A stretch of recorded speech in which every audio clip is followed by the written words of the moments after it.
Hi friends, இன்றைக்கி நம்ம என்ன பார்க்க போகிறோம்னா கொங்கு ஸ்டைல் காராமணி குழம்பு பார்க்க போகிறோம். இது ஒரு ஊரில் ஒரு மாதிரி சொல்லுவாங்க. உங்கள் ஊரில் என்ன சொல்லுவாங்க அப்படின்றத மறக்காமல் கமெண்ட் பண்ணுங்கள். நம்ம சேனல் பார்க்குறீங்க எல்லாரும் சப்ஸ்கிரைப் பண்ணிக்கோங்க. சப்ஸ்கிரைப் பண்ணாமல் பார்க்குறீங்க, நம்ம போடுற வீடியோஸ் வந்து உங்களுக்கு நோட்டிஃபிகேஷனில் காட்டாது, உங்களால் பார்க்க முடியாது. அதுக்காக தான் மறக்காமல் சப்ஸ்கிரைப் பண்ணிக்கோங்க. இப்போ வாங்க ரெசிபிக்குள்ளே போகலாம்.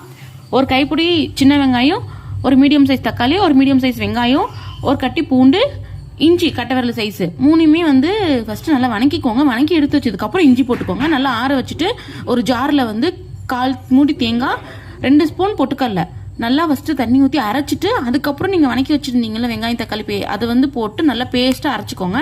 பேஸ்ட்டாக அரைச்சதுக்கப்புறம் அப்படியே சைட் பை சைடில் இது தட்டைப்பயிரையும் நல்லா ஊற வச்சு வேக வச்சுக்கோங்க. ஒரு 3-4 விசில் விட்டிங்கனாவே போதும், நல்லா வெந்துடும். ரொம்ப கொலைய வேக வச்சிங்கன்னா நல்லா இருக்காது.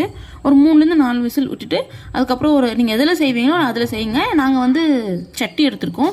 சட்டியில் வந்து 1/2 டீஸ்பூன் மஞ்சள்தூள், 1 டீஸ்பூன் வீட்டில் அரைச்ச வெறும் மிளகாத்தூள், 2 டீஸ்பூன் அதே மாதிரி வீட்டில் அரைச்ச கொத்தமல்லி தூள், 3 போட்டு நல்லா கட்டியே இல்லாமல் நல்லா கலக்கிக்கணும்.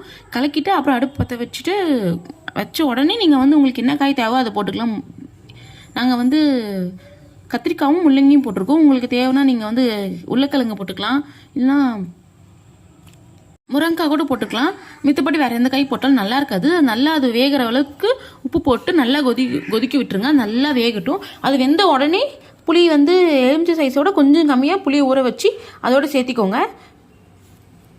காய் வேக நல்லா அரை வாக்காடு வெந்த உடனே நீங்கள் தட்டைப்பயிறு வேக வச்சுட்டும் போட்டு புளியும் தட்டைப்பயிறு போட்டு ஒரு 2 நிமிஷம் கொதிக்க வச்சுட்டு அப்புறம் புளியை ஊற்றிக்கோங்க. புளியை ஊற்றிட்டு ஒரு 2-3 நிமிஷத்துக்குள்ளே இறக்கிடுங்க. இறக்கிட்டு தனியாக வடை சட்டியில் நார்மலாக தாளிப்புக்கு என்ன போடுவோமோ அது மாதிரி கடுகு, சீரகம், சோம்பு போட்டு கருவேப்பிலை போட்டு காஞ்ச மிளகா போட்டு இறக்கிட்டு அப்புறம் பெருங்காயத்தூள் போட்டு ஆஃப் பண்ணிட்டீங்கன்னா அவ்வளோதான் ரெசிபி.